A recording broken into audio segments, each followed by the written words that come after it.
E-Being by James Stamers. Narrated by William Skye.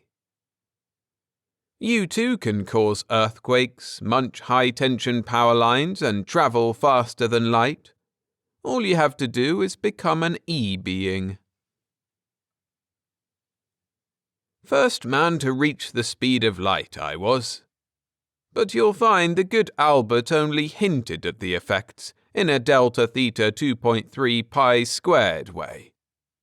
E equals mc squared, he said. And for 50 years before they built my rocket, the light trick, slim, tapering, sleek, and Jaipa-powered, everyone concentrated on turning matter into energy at a light squared power. Big bright bangs and congratulations. It's a pity no one asked what happens to energy divided by the speed of light. I happen to be the answer to the equation, and by interfering with the motor of this electric typescriptor, I can give you my thoughts on the matter. The light trick hit full velocity out there between Van Allen and the asteroids. I'd guess the whole beautiful ship, including me, converted into energy and, slowing down, reconverted on the wrong side, so to speak. And there I was, floating without a ship and surrounded by little round beings shimmering in a blue haze. "Good afternoon," I said. But no sound came out of my mouth. I had a mouth, in a way, but not for talking, and not at all the sort of mouth I used to have. In fact, the shimmering blue haze was me. I could find no other parts of me. And when the little round things touched me on the periphery, there was an intelligent vibration. "Frequency and tone," said the vibration. "Please identify."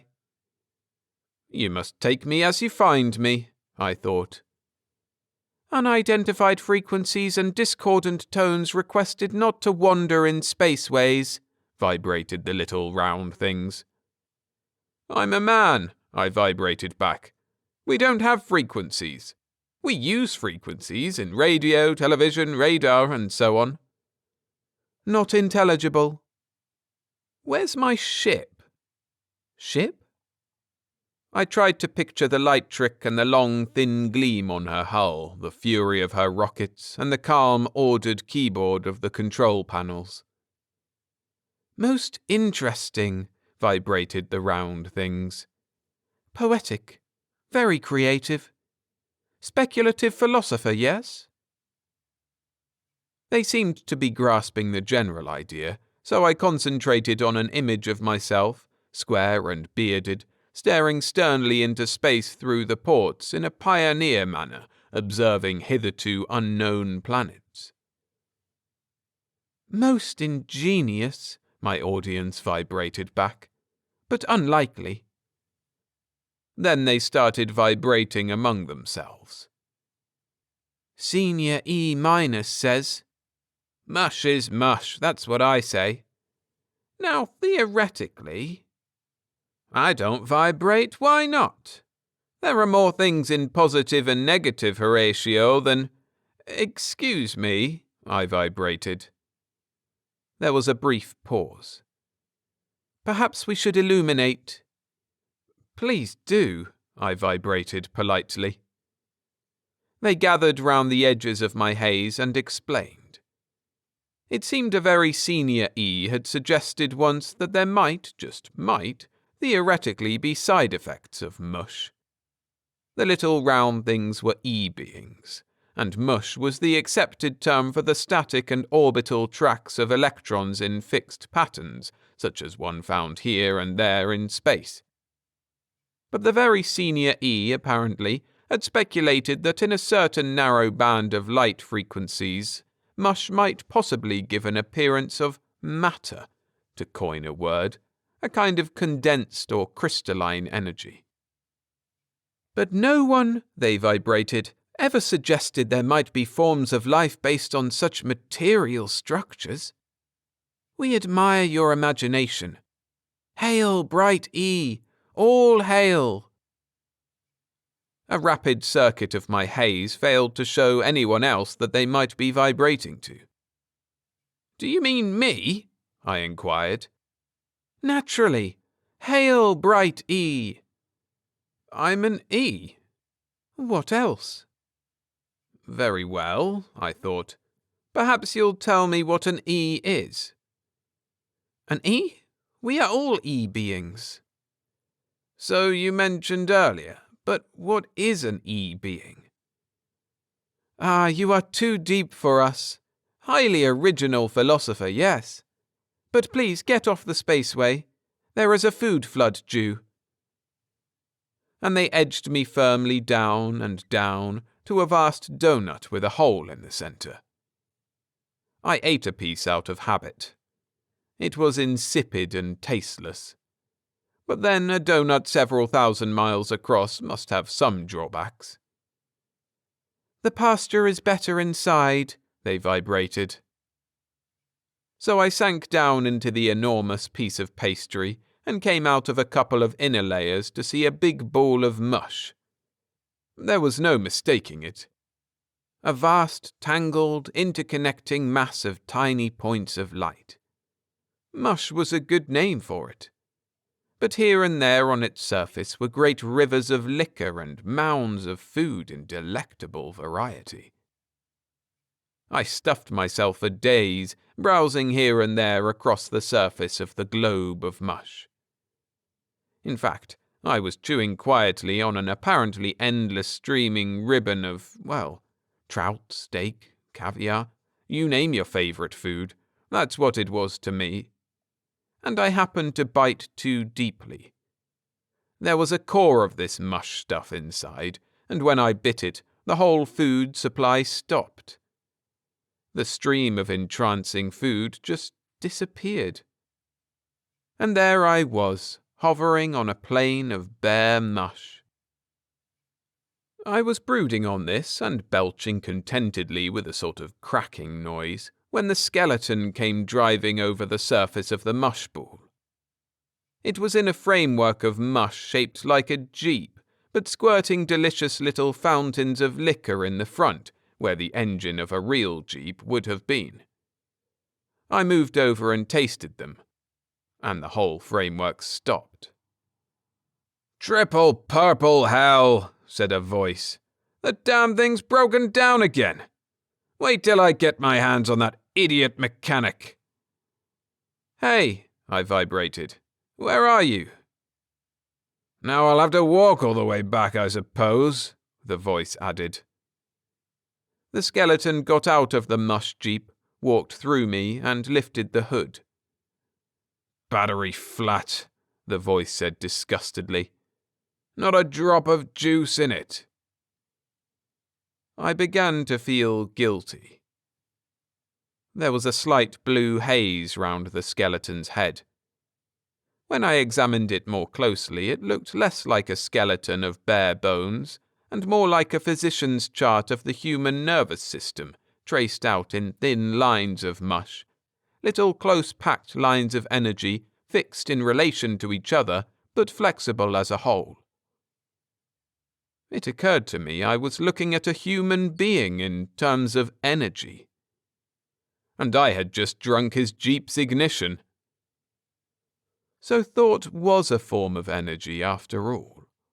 For some of the things he was thinking about the mechanic responsible for maintaining the jeep were strictly subliminal and Freudian. If he spoke, I doubted if I would hear him. His voice would just be a very faint wave of mush travelling indistinctly out. "And the next time that spark foreman sends me out on an emergency power line repair," continued the skeleton, "he can well give me a vehicle that works."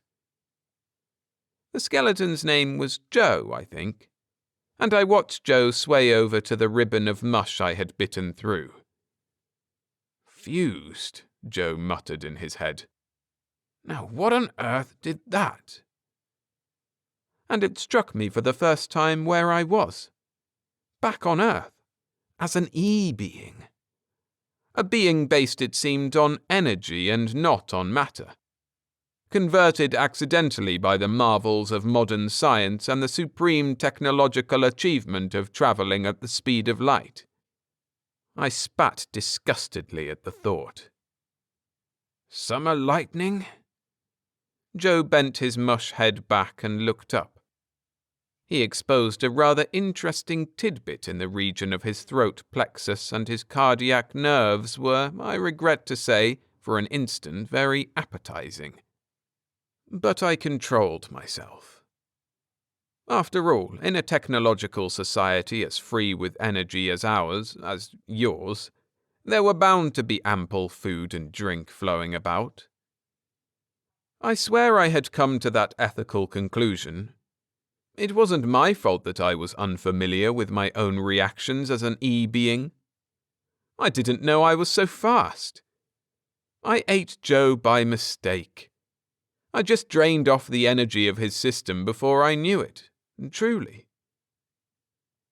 Well, naturally, I was sorry about it. In fact, I was just standing there looking at the huddled pile of mush when the other repair crew arrived. From their scrambled thoughts of death and radio and main office, I gathered they were sending for a doctor. Sure enough, he arrived in an autojet with delicious afterburners. So then they had to send for a team of towing tractors. I just couldn't help thinking about the ignition systems of their vehicles, and to think is to eat with an E. Or rather, if you have the speed of light, as an E-being has, it takes some time before you learn to control your reactions quickly enough. Well, I don't know what's going on around here, said a voice which I located as the doctor thinking to himself. But I remember Professor Bigglesby's advice. When you don't know, nod thoughtfully. I could see his mush head and its blue haze wobbling solemnly at the other mushmen. I beg your pardon, at the other humans. Nervous collapse, the doctor continued in his head. Something to do with electricity, I suppose. Power line failure, broken cable, dead repairman. Don't know much about electricity. Who does? Hello, what's this? I saw him bend his nervous skeleton over Joe's body and straighten up with a string of little silver beads sticking to his hand. Makes a noise, quite musical. Adheres to skin. Light. What is it? There's some more of that stuff in the Jeep engine, one of the repair crew noticed. And on the docks jets. And in our truck. I watched and gathered I was leaving some form of conversion product around the place. I didn't like that thought.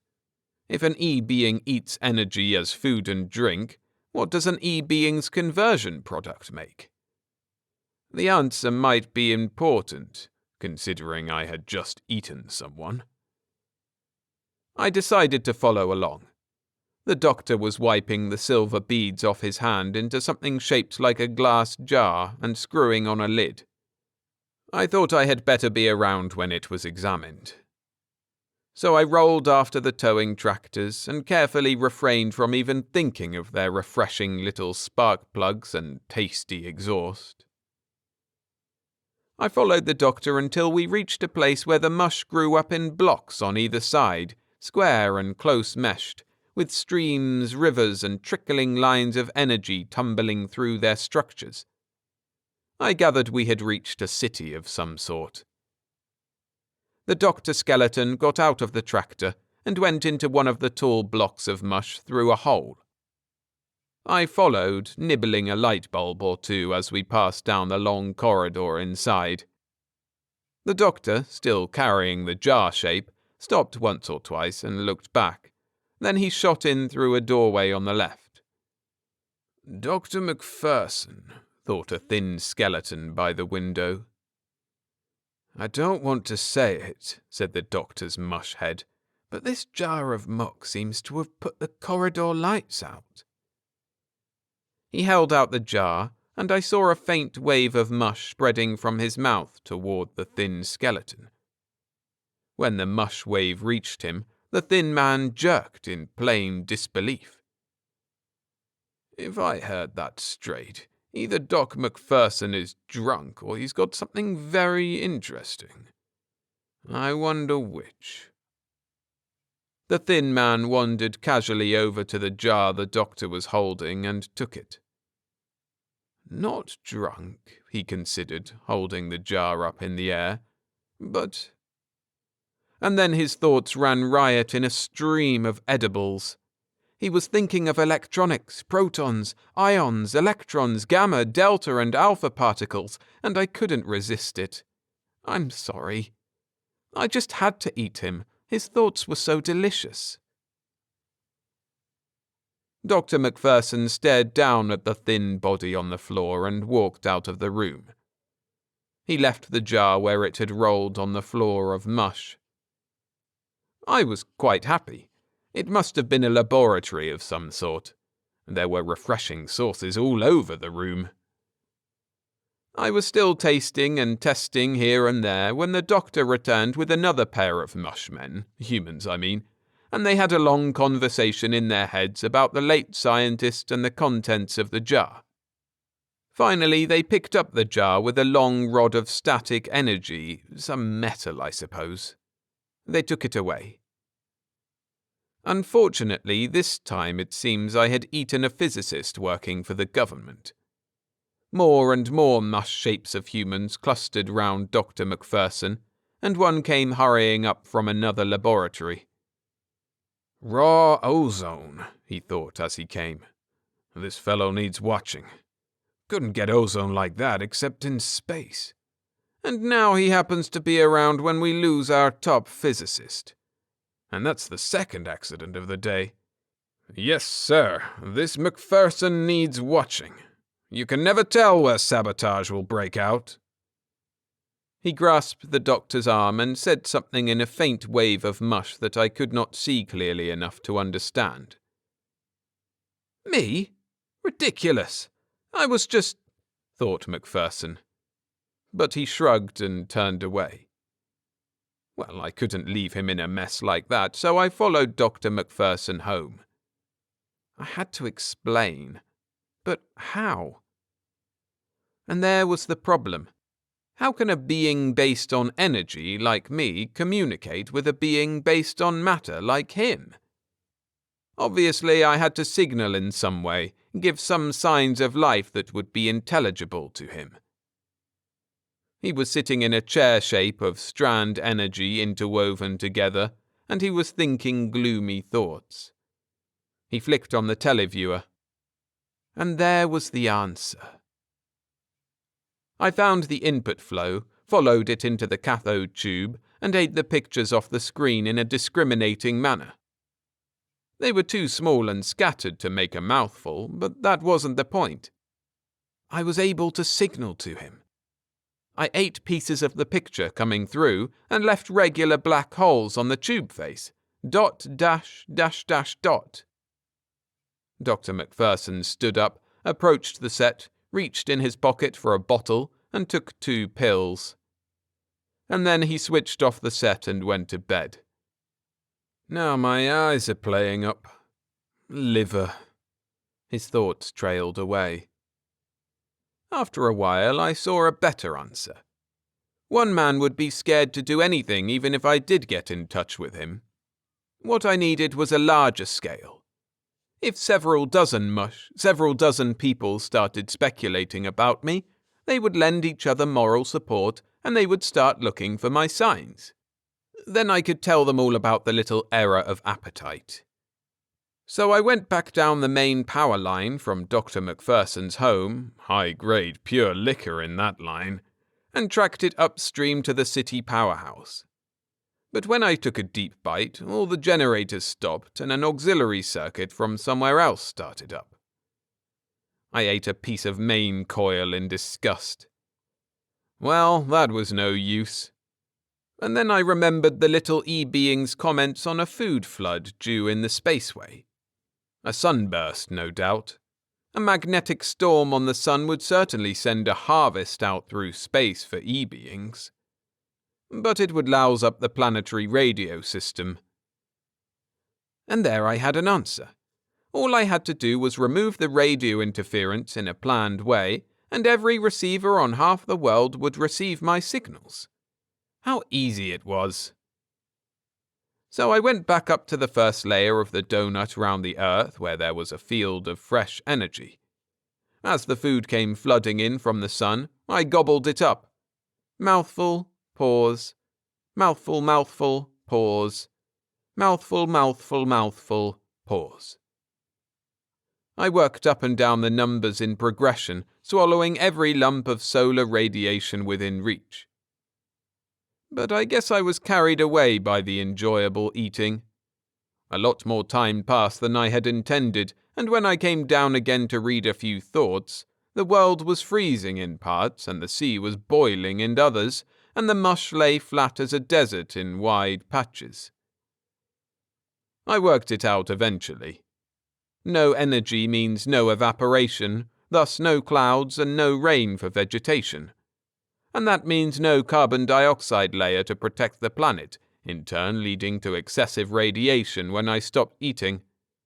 Hence deserts and a boiling ocean and parts of the land frozen solid.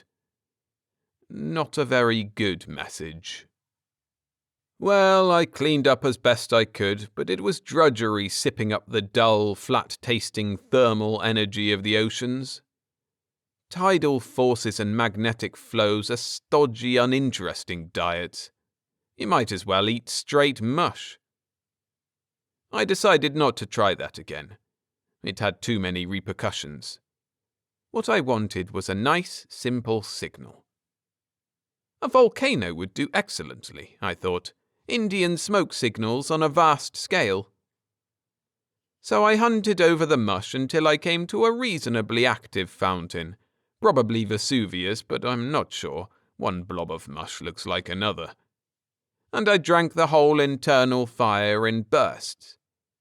Anyone with any sense could have seen the Morse-coded eruptions that I let go through. But they didn't. They missed my signals altogether. Chiefly because I had disturbed the balance of stresses down at the foot of the volcano, deep in the mush, and when I came out it was dancing about in ripples and shakes. I don't suppose many people would stop in the middle of an earthquake to note the signals coming out of the local volcano. Anyway, no one did. As you know, the damage was quite widespread, so I went round to the other side of the mush where they were less distracted. What I needed was a test piece, something which was already the focus of serious scientific interest, something being carefully observed already. The nuclear power plant in the nearest city mush block seemed a reasonable choice. And good eating it made too. Pure, unadulterated flavour, strong and pulsing with vitality. I've never had a better meal. But when I came out of the reactor and let it continue its energy production, all the humans had vanished. They hadn't seen a thing. I found them miles away under the surface of the mush level, expecting to be blown up. They assumed that when the pile ceased its output, it was building up internally, so they broadcast an emergency and took to their bunkers. And then they were busy for weeks correcting the false alarm and dealing with complaints from freezer companies and householders and utility commissions. So I left the area to sort itself out. Very well, I thought. This time I'll choose a nuclear device that is expected to explode and eat it before it does while everyone is watching.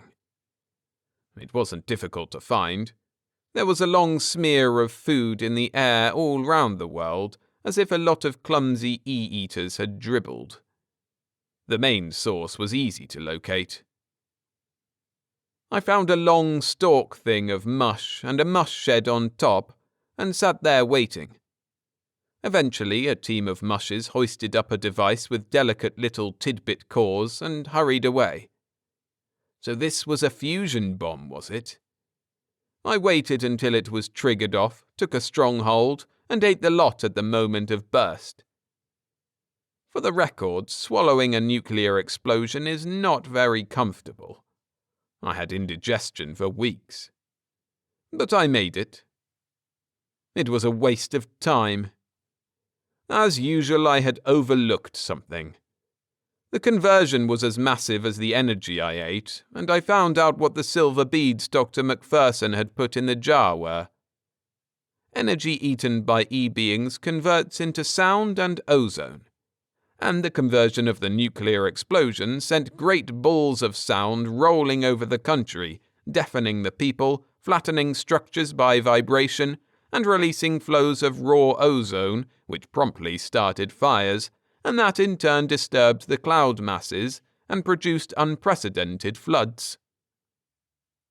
I was munching quietly on a power line overlooking the great stretch of level mush of water up to and over the horizon, when Dr. Macpherson found me. A repairman drove him up, let him off the mush vehicle, and drove off fast. "You nutty old coot. You wanted to see the next breakdown, and here it is," the repairman's thoughts shot away.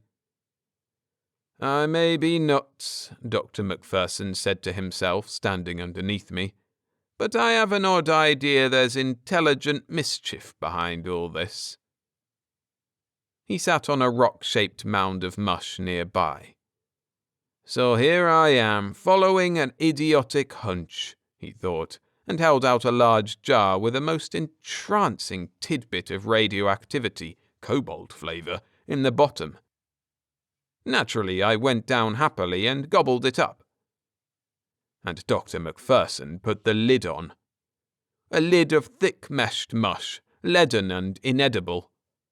It took me some time of fruitless resolving to discover I was locked in a Leyden jar with a complicated series of non-conducting layers. I'm starving.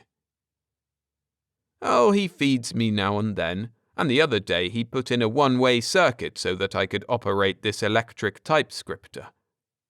But he says I can't come out until war is declared and the Pentagon signals him on emergency. Then he'll take the lid off and I can eat the nearest rocket heading this way. He's promised me that. He needn't worry. I'm so hungry I'll eat the lot. But who wants to be a secret air defense weapon locked in a Leyden jar?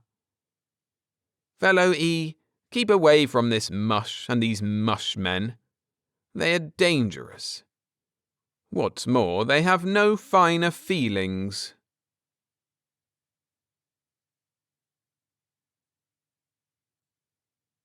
Thanks for listening. If you enjoyed the story, hit the like button and share your thoughts and opinions and ideas in the comments below. There are plenty more stories on the channel as standalones or compilations, so head over to the playlists where you can find all of them. See you in the next one.